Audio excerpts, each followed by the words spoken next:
Top 10 Rules for Successful Trading. Anyone who wants to become a profitable stock trader need only spend a few minutes online to find such phrases as plan your trade, trade your plan, and keep your losses to a minimum. For new traders, these tidbits can seem more like a distraction than actionable advice. If you're new to trading, you probably just want to know how to hurry up and make money. Each of the rules below is important, but when they work together the effects are strong. Keeping them in mind can greatly increase your odds of succeeding in the markets. Rule 1. Always use a trading plan. A trading plan is a written set of rules that specifies a trader's entry, exit, and money management criteria for every purchase. With today's technology, it is easy to test a trading idea before risking real money. Known as backtesting, this practice allows you to apply your trading idea using historical data and determine if it is viable. Once a plan has been developed and backtesting shows good results, the plan can be used in real trading. The key here is to stick to the plan. Taking trades outside of the trading plan, even if they turn out to be winners, is considered poor strategy. Rule 2. Treat trading like a business. To be successful, you must approach trading as a full or part-time business, not as a hobby or a job. If it's approached as a hobby, there is no real commitment to learning. If it's a job, it can be frustrating because there is no regular paycheck. Trading is a business and incurs expenses, losses, taxes, uncertainty, stress, and risk. As a trader, you are essentially a small business owner and you must research and strategize to maximize your business's potential. Rule 3. Use technology to your advantage. Trading is a competitive business. It's safe to assume that the person sitting on the other side of a trade is taking full advantage of all of the available technology. Charting platforms give traders an infinite variety of ways to view and analyze the markets. Backtesting an idea using historical data prevents costly missteps. Getting market updates via smartphone allows us to monitor trades anywhere.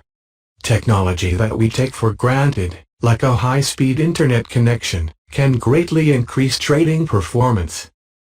Using technology to your advantage, and keeping current with new products, can be fun and rewarding in trading. Rule 4. Protect your trading capital. Saving enough money to fund a trading account takes a great deal of time and effort. It can be even more difficult if you have to do it twice. It is important to note that protecting your trading capital is not synonymous with never experiencing a losing trade. All traders have losing trades.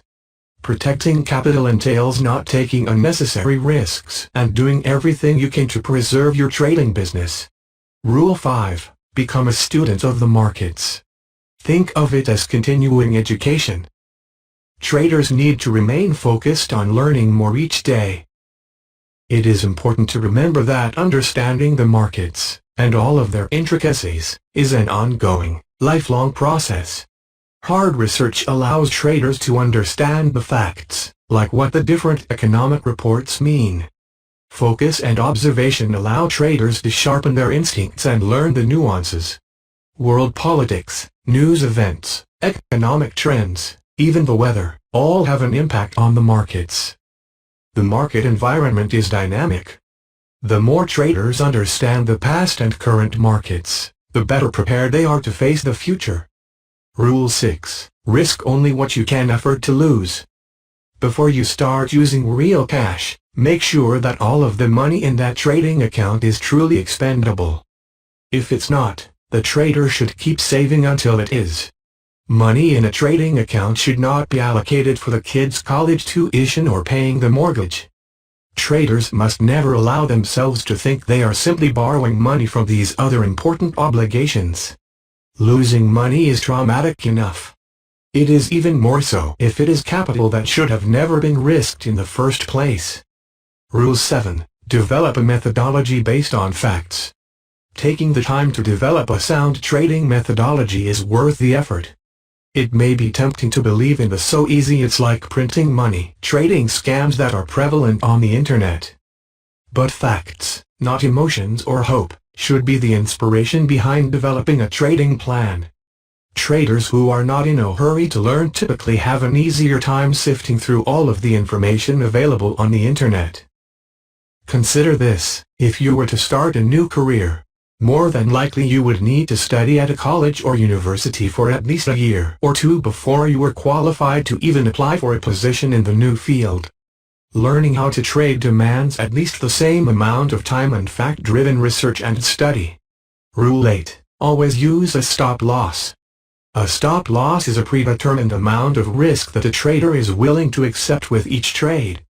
The stop-loss can be a dollar amount or percentage, but either way, it limits the trader's exposure during a trade.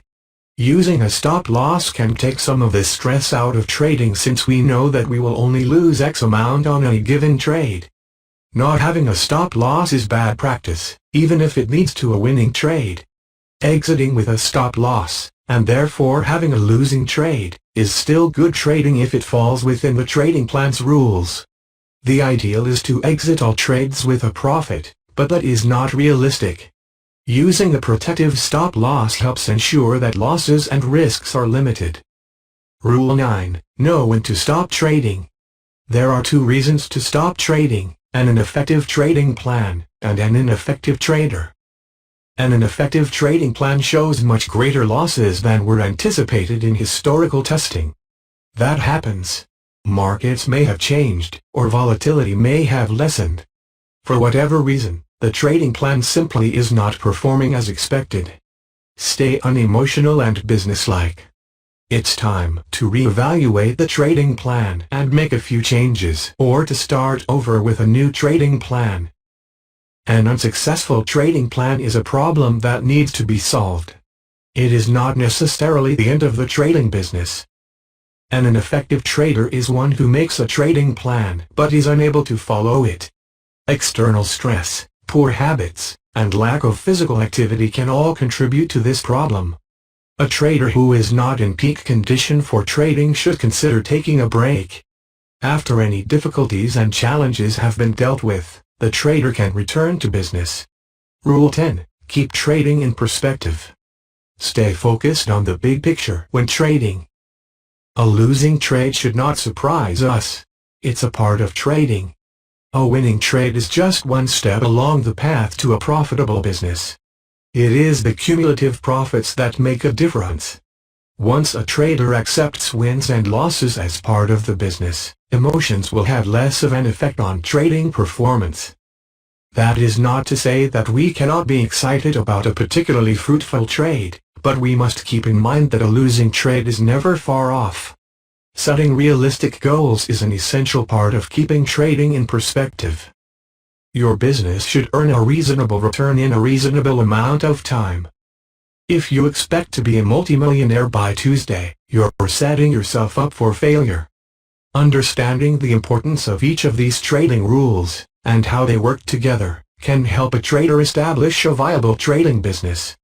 Trading is hard work, and traders who have the discipline and patience to follow these rules can increase their odds of success in a very competitive arena.